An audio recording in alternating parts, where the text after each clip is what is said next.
The Mayavad philosophy is so degraded that it has taken the insignificant living entities to be the Lord, the supreme truth, thus covering the glory and supremacy of the absolute truth with monism. So a few interesting points here, and there are many. In religious circles, it's very common for people to have the approach of, I'm okay, you're okay, isn't it? Don't criticize anybody, etc. And of course, there's some importance of that everybody should be respected. But this is the Supreme Personality of Godhead himself in the form of the devotee, Lord Chaitanya, speaking very, very strongly, denouncing the Mayavadi philosophy. It's almost shocking. He calls it, and the word is degraded. It's a very strong language. So much so, you don't hear this in spiritual circles very much, at least speaking about other philosophies that are supposed to be talking about spirituality. But, and then in the purport, Srila Prabhupada, following in the footsteps of Lord Chaitanya and his spiritual master and the previous acharyas, reinforces this point very strongly. The Mayavad philosophy is degraded and misleading people all around the world. It's very, very prevalent. And he gives the example that it begins with a misunderstanding. And I'm sure you're familiar with the example. If you're doing a big, long trying to solve a mathematical problem, whatever it might be, and in the beginning you make a mistake, right? You make a miscalculation. Is it possible that the end will become correct? No. Not possible. No, because in the beginning you made that mistake. So it's right in the beginning, this mistake of misidentifying the infinitesimal spark to be the supreme whole, the supreme personality of Godhead, is the mistake that the Mayavadi philosophers make, or we also make if we're thinking that we're the center of the universe, the center of our enjoyment, and that things are meant for us, our pleasure, not for Krishna's pleasure. Therefore, the Ishopanishad mantra is, this one, Ishabhasyam idang sarvam. How does it go? Yat kincha jagatyam jagat tena chaktena bhunjita ma gridha kasya svidhanam. Yes. Everything animate or inanimate that's within the universe is controlled and owned by the Lord. It's his property. Therefore, one should just accept his quota, not taking other things, knowing well to whom they belong. But in the material concept of life, thinking our own personal enjoyment is the paramount purpose of life, we take all kinds of property of the Lord for our own selfish enjoyment, and that way we're misguided, and we make our path clear to more suffering, ignorant life. So it's a little difficult. What do you do? What should you do if your whole life is based on a lie? It's shocking, isn't it? To wake up to find out whether your whole life is based on a lie. So that's true for the Mayavadi philosophers, and also true for materialistic people, us materialistic people who are misguided into thinking that the sense gratification is the purpose of life. So just to bring us back to the right consciousness, Lord Chaitanya, as mentioned later, has introduced the Hare Krishna Maha Mantra to help clean out those mistaken, foolish identities from our consciousness and help us see the real situation. So it was it's a little tricky for us, at least for me. I was thinking about this point that Srila Prabhupada, following Lord Chaitanya, is describing the Mayavadis here.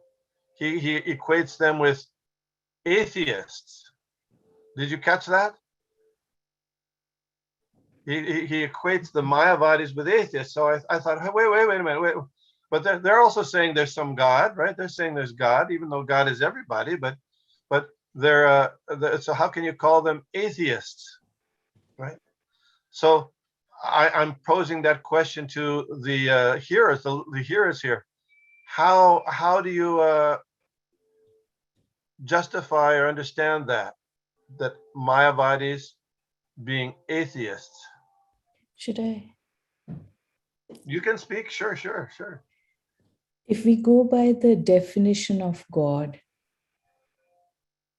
where he has all the 6 opulences in full, and if Mayavadis think that the living entity is God, then that doesn't match up, because the living entity doesn't have the 6 opulences in full.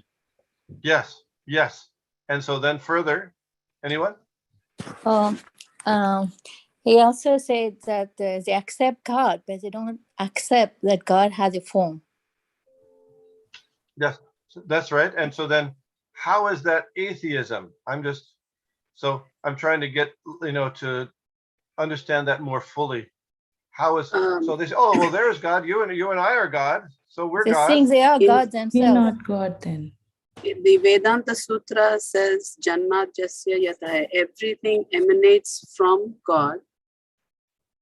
Yes. So if everything emanates from him and nothing emanates from us. Yeah, well, everything's emanating from us, they say. We're all God and everything is coming from me. I make the sun and the moon rise. Didn't you know that? Because the sun it rose this morning because I willed it to rise. Well, you're on the right. You're all on the right track. I'm just trying to think a little bit more about how the Mayavadis they're specifically called atheists, even though they talk God. But if you strip God, as mentioned by Lord Chaitanya, of his glory and supremacy, and try to bring him down to our level, you've lost, as Kavita said, you've lost the meaning of God. You've made God just an ordinary person. So then you've gotten rid of the real God with those full 6 opulences, with all of his supremacy and wonder, and so it's an indirect way of denying the existence of God by saying God is a poor man, is just as good as a poor man, or as a goat, or whatever. So it's an indirect way of saying there is no real God, because we're all God and we're very tiny and have very little abilities and powers and stuff like that. Did you follow that? Yes, Prabhu. Okay. Then, along with that, I was thinking that, there's a example that Srila Prabhupada gave often, Anda Kupitanyaya, Anda, which is the frog in the well philosophy. I think we talked about the frog in the well before. And one frog is living in the well and lived his whole life in that well.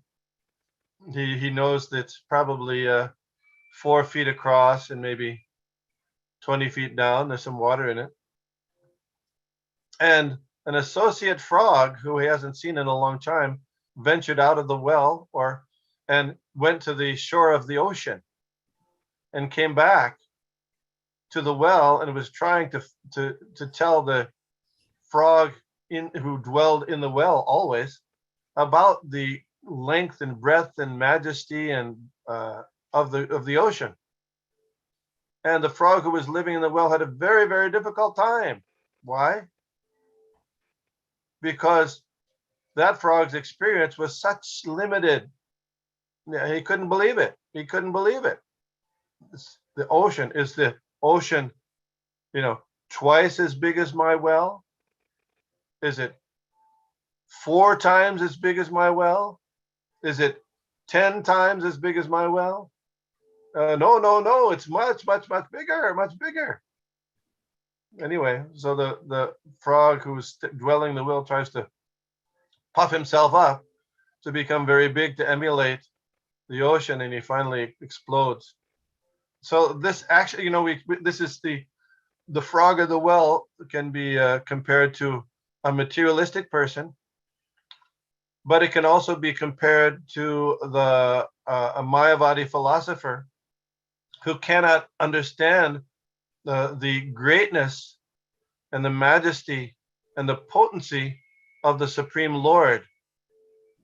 Because the Mayavadi philosopher thinks personality must mean some limited person like you and me.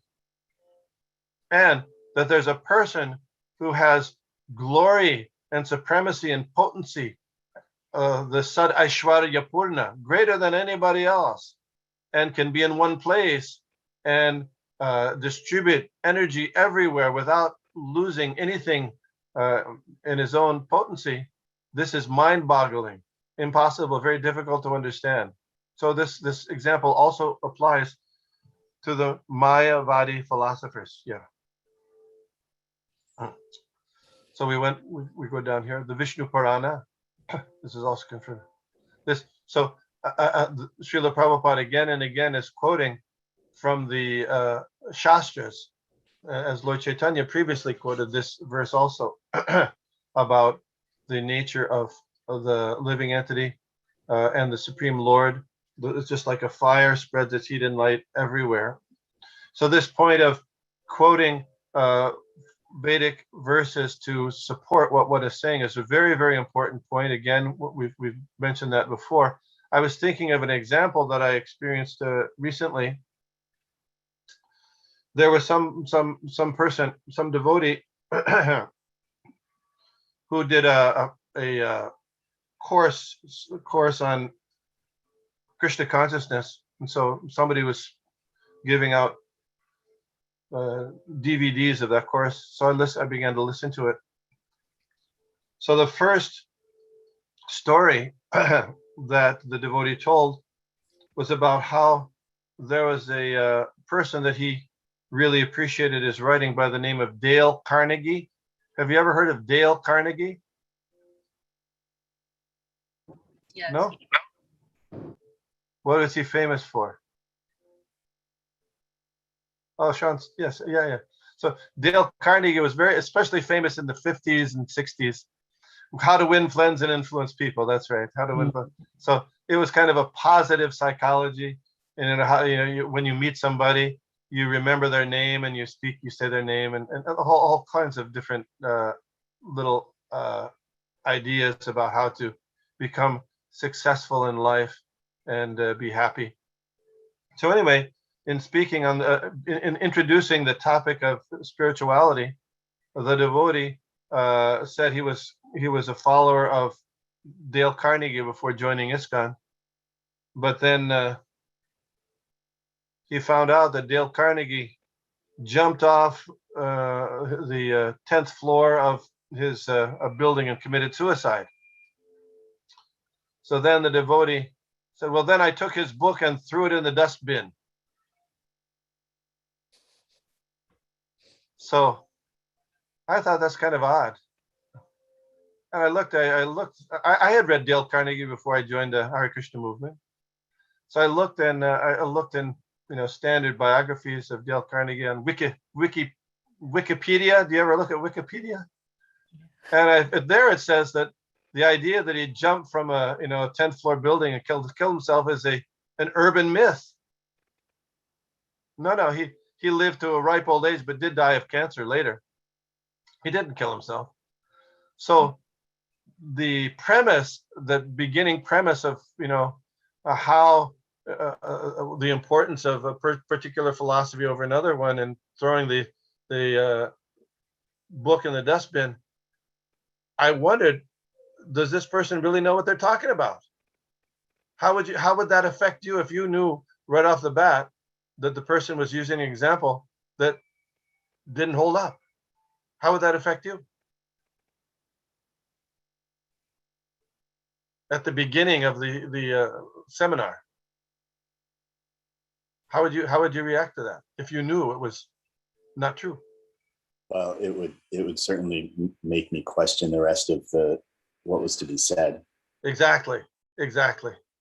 So important it is to, as Lord Chaitanya and Srila Prabhupada are doing, are backing up their quotes with their points with quotes from the Vedic literature, Bhagavad Gita, Puranas, Srimad Bhagavatam, Vedanta Sutra, etc. So here we have at the end, Srila Prabhupada makes this point about Lord Chaitanya has introduced this Hare Krishna mantra, or popularized the Hare Krishna mantra and the Hare Krishna movement to save the world from impersonalism. So by chanting the Hare Krishna mantra, one can realize that we are not God, but servants of God. Very nicely said. So if everyone were God, then we could chant our own names, and then we could become very liberated, isn't it? So we'll say Ram Sham. Well, that's a little different. But if we were all God, we can keep chanting our own names and we'll become liberated. But Lord Chaitanya specifically said Hare Nam, not Kali Nam, not Shiva Nam, Hare Nam, not our name. So the potency of the holy name he introduced to free us from misconceptions of thinking that we are all God, or that we're the center of the universe, or that we're the most important person. Very important things. Okay. Comments, questions on this? This is very deep philosophy, and I thank you for being patient. It's sometimes hard in the morning to wrap our minds around this philosophy, at least for me. So, but it's really important to understand these points. Comments, questions, observations. Hare Krishna. Krishna. Let's talk to Sean. Yes, can I ask a question? You may. So here, one thing I've always tried to understand is, I've heard Srila Prabhupada say that it's possible to understand God or to make a connection with God through other, I guess, practices or religions if the emphasis is connecting with God or love of God happens. But in this statement, Hare Nama Eva Kevalam, it's like the only way to make a connection with God is through chanting Hare Krishna. And I'm trying to like understand that. So is the only way to make a connection with God in Kali Yuga chanting Hare Krishna, so that would like all other religions and spiritual practices are basically ineffective and bogus? Or is there something that's I'm misunderstanding? It's like a hard line, like black or white, or is there some gray area there? Good question. As you know, Lord Chaitanya said in the Shikshastika, Nam Nama Kari Bahuda Nija Sarva Shaktis Tatrarpita Niyamata Smaranena Kala Etadrishi Tava Kripan Bhagavan Mamapi Durdaivami Dursamihajani Nanaraga. Oh Lord, you are so kind. You have hundreds and millions of names like Krishna and Govinda. And so my answer would be that any other religious following, the important kernel of that faith would be to chant the names of God, which would be there and can be there in any language or any bona fide name of God in any religion. For example, in Islam, they have a practice, you know this, of chanting the 99 names of Allah. You know that? I found that out one day when there was this Muslim guy who came to the temple, and with this, they have this hat, you know, I don't know, what do they call that hat? Topi. Is it? Okay. Anyway, he was in the temple room and he was chanting. And I said, oh, what are you doing? He said, I'm chanting the 99 names of Allah. Oh, that's very nice. I said, but how come you're doing it at the mosque? He said, well, they don't really like that over there. But he was chanting the names of God. And in Christianity also, there are groups that chant chant the Jesus prayer and other prayers focusing on the holy name of God as they know. So those are important. Those are certainly paths to God, and they'll make advancement by chanting. What do you think? So it's could it be said that based off of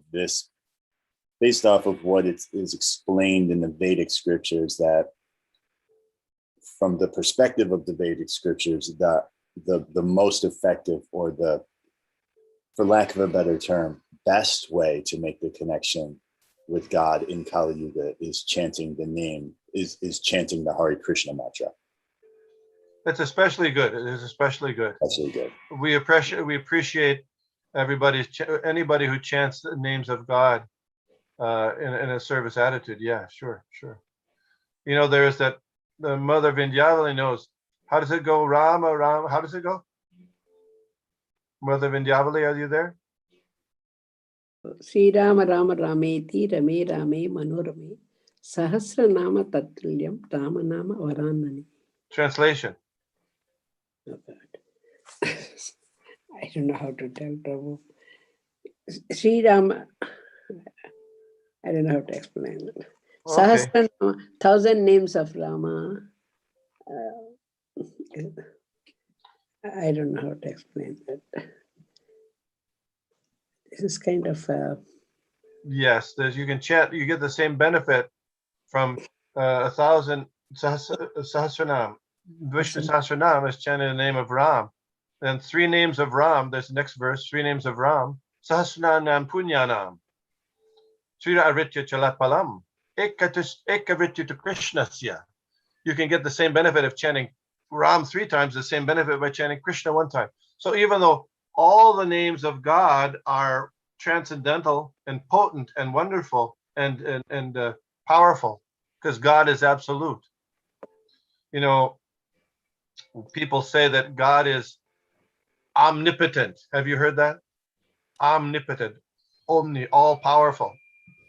And one aspect of God or Krishna being all powerful is that everything associated with him, everything about him, has the same potency as him. Omnipotent. That's another way of understanding the word omnipotent. Absolute. So his name has this quality, his same quality, force, purificatory power. So even though all the names of God are transcendental, they're all wonderful, we love them all, but Krishna and Ram have a special potency, even among all those spiritual names. So we encourage people, anybody, to chant the names of God. Yes, if Krishna and Ram will be especially effective. Yes. Chanting Krishna, Hare Krishna, Hare Krishna, Krishna Krishna, Hare Hare, Hare Rama, Rama Rama, Hare Hare. Yes. Is that okay? Yes, thank you. Yes. Thank you, Vishnugada Prabhu. I have a comment here, Prabhuji. Thank you. This is Krishna Kirtan Prabhu. Yeah. Yeah, it sounds like confusing when you say Hare Nama means it is referring to Hare Krishna Mahamantra only, because Hare Nama means name of Lord Hari. Yes. Because as you mentioned, name of Lord Hari is many bona fide names. And so Hare Nama does not refer to Hare Krishna Mahamantra. Yes, as it's best if you can chant. That's what Lord is recommending, the best method. But have other names also. So Yes. Thank you. Yes, Lord Chaitanya said that. Yeah, Bahuda. Namnami Kari Bahuda. There are many names. Of course, you know, the question was posed by Srila Narad Muni to his father, Brahma. In Kali Yuga, the people are, you know, there's just really a lot in big mess in Kali Yuga. Is there anything that they can do that's especially good for spiritual upliftment? So you know what Lord Brahma said? He said, yes, there is. They should chant the names of Hari. So then Narad Muni inquired further. He didn't stop there. Well, no, Hari has many names. Hari has many names, as we're saying. Are there any particular names that are especially potent for this Kali Yuga? And then Lord Brahma said, Iti so dashakam namnan Kali kalmashanashanam. Hare Krishna, Krishna Krishna, Hare Hare, Hare Rama, Rama Rama, Hare Hare. Yes, these 16 names are especially potent, especially meant for the stage of Kali. So yeah, all will be, but this is especially good. So following Lord Chaitanya, we do that. We follow Lord Chaitanya's method. We're very fortunate that we have the opportunity to do that. Yeah. Thank you, Krishna Kirtan Prabhu. Hare Krishna, Any other Prabhuji. comments, questions, observations? Hare Krishna, Prabhuji, one clarification here, Prabhuji. Maximum chance for this Mayavadi philosophers is the chance to become atheist. Even though they are not atheists, they believe that there is the energy, there is the power, something like that.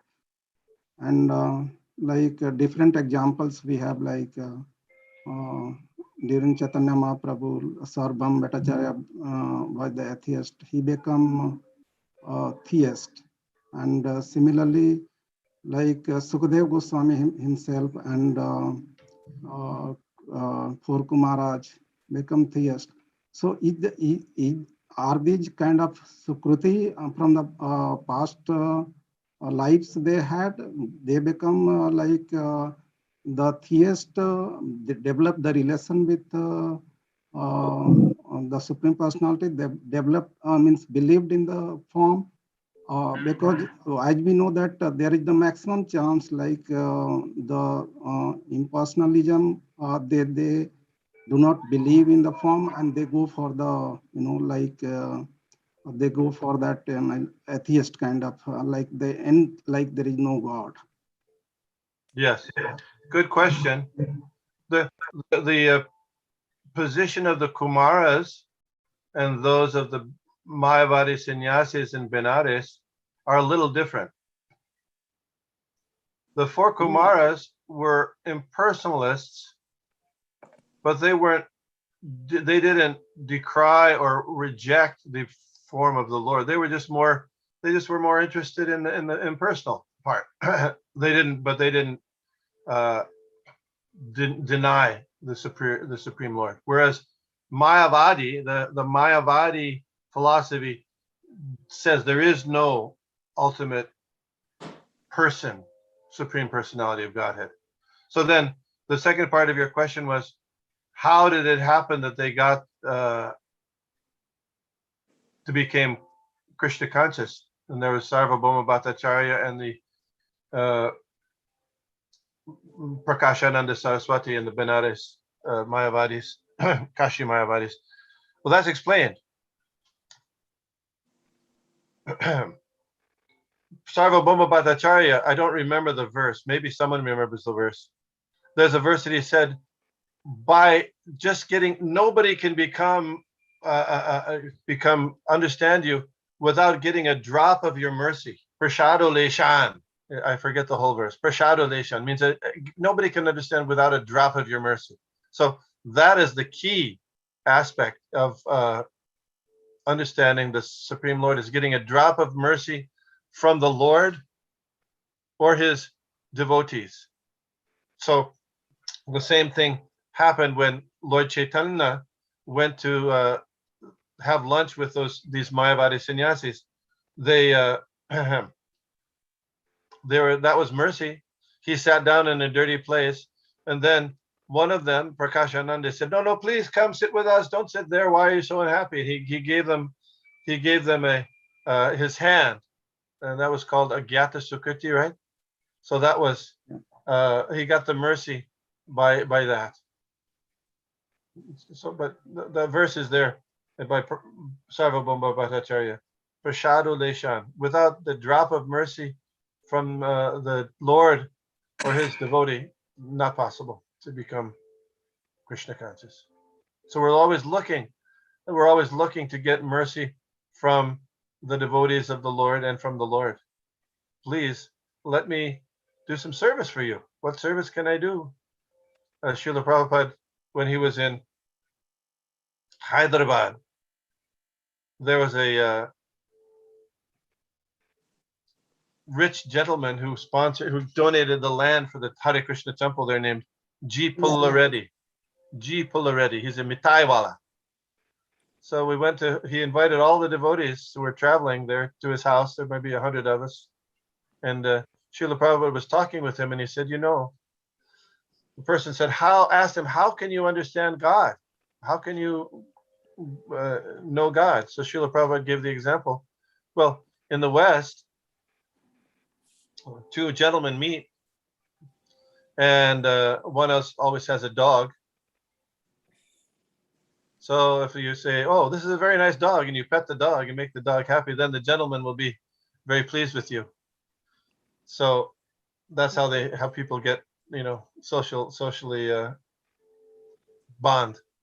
So similarly, he said that the devotee is the servant dog of Krishna.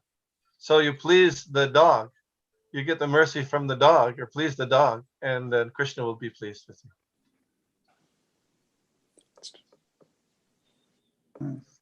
So we try to do that in our life, and we can think when we chant japa, we're chanting for the pleasure of Krishna, but also because our guru, our spiritual master, told us to do this, and so I'm doing this for him, for his or her benefit, for his pleasure. And it's also my benefit, but specifically he or she has asked me to do this.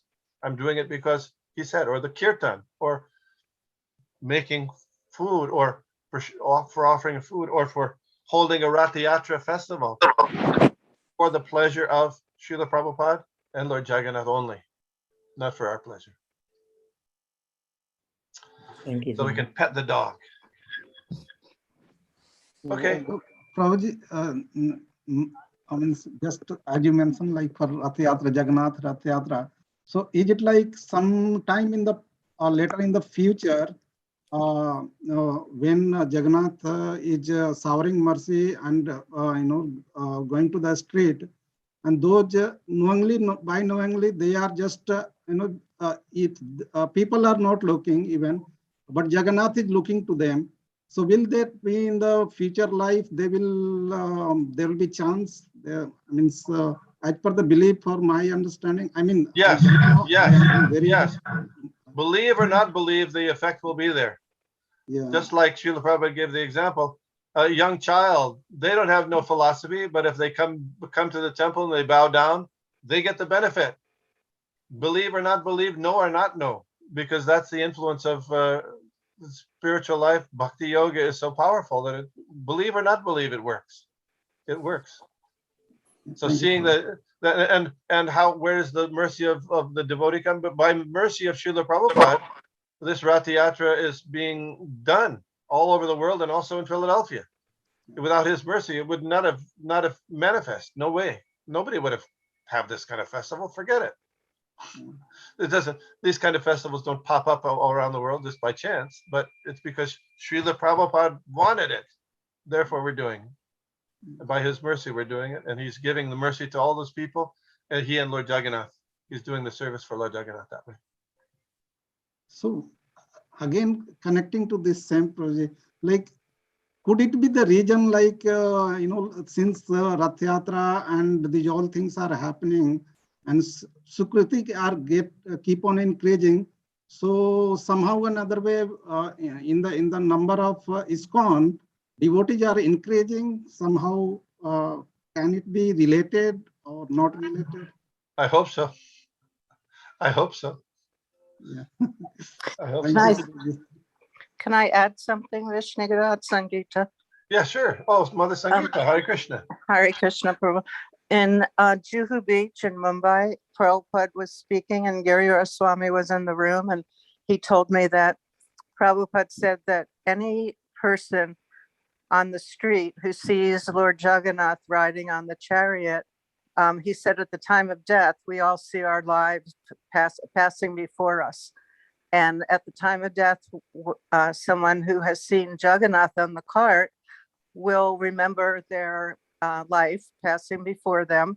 And when it gets to the point where they remember seeing Lord Jagannath on the chariot at Rath Yatra, that will be the end of their life passing before them, and they will become liberated because they will remember seeing Lord Jagannath on the Rath Yatra cart.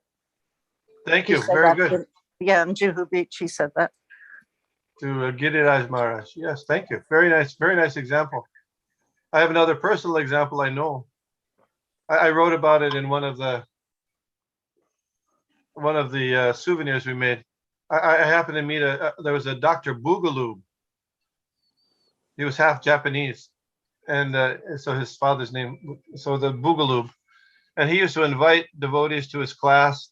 He had a sociology professor in a university in New Jersey, so he would invite us to give all of his classes, once or twice a year.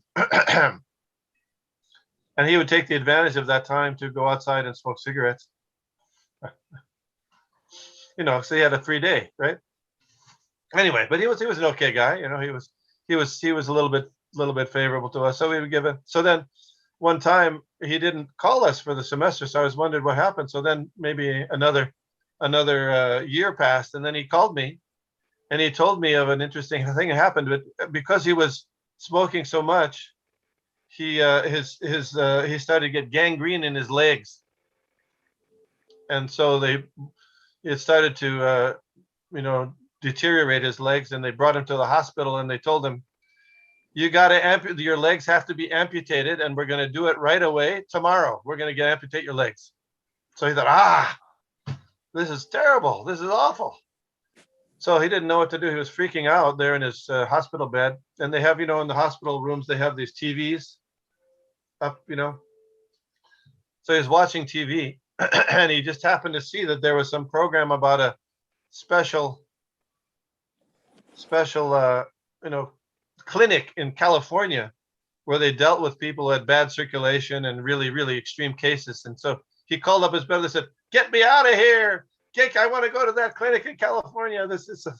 So his brother came and he got him out. They put him in the clinic in California, and for a month he was there. And what did he do? They told him, well, first thing is you got to stop eating meat. No meat. Got to stop smoking cigarettes. You got to stop any intoxication at all. All that stuff. And you got to get regular exercise, all this. So he said, gosh, that's what those Hare Krishna people were telling me the whole time. I didn't listen to them. So then after a month, he was able to walk again. He stopped, he lost his, and then as soon as he walked outside of the compound, it happened to be right near the beach. He walked outside of the compound and he looked up, and there was this funny sound. He looked up, and you know who he saw? Jagannath. Lord Jagannath. Lord Rath Yatra was going down the, so this is, very interesting, similar, along the lines of what Mother Sangita said. This is, so he got a lot of benefit from that. A lot of mercy from Lord Jagannath and Prabhupada. Yes. Okay. It's a Thursday, Friday, Saturday, 3 days to Rath Yatra, and a lot of service to do. A lot of service. You have any time? We can give you more service if you like. Thank you. Thank you, Vishnugada Prabhu. Hare Krishna. Hare Krishna. Hare Krishna, everyone. Hare Krishna. Hare Krishna Prabhu, are we going to have Prabhupada night on Thursday? I think so. Okay. Just Should we? wanted- No, I just wanted to clarify just to make sure that. Yeah, some people are. We're planning to peel the potatoes Thursday because that usually takes a while. Peel the potatoes on Thursday, but hopefully we'll get done by that time. And then cut all the vegetables Friday. Okay. That's the plan. If anybody, there's other services that have to be done too, but okay. Hare Krishna. Are we singing Jagannath Ashtakam, Prabhu? What's that? Jagannath. Jagannath Ashtakam. What do you mean? Oh, before the cart? Yeah. No. Thursday, are you? Oh yeah, sure. We were learning the Jagannath Ashtakam first verse we learned. Kadachit Kalindi Tata. You know it? Do you know it? Veena Sangeeta Karaya. Then Hari Nari. Mudabhiri Nari. Muda Bhiri Nari Vajan. Madan Kamalasvada Madhupa. Oh, Kavita came up with some really good. She did you see that? The Mudabhiri, I couldn't find what the translation of it. It's cowherd girl. Joyful cowherd. Joyful. Mudabhiri, yeah. Okay. Rama Shamba Brahma Mara. Okay. Hare Krishna Prabhus. Pancha Kalpatarubhyascha Kripa Sindhubhyo Japit Param Pavanebhyo Vaishnavebhyo Namaha. Hare Krishna. Hare Krishna. Thank you very much.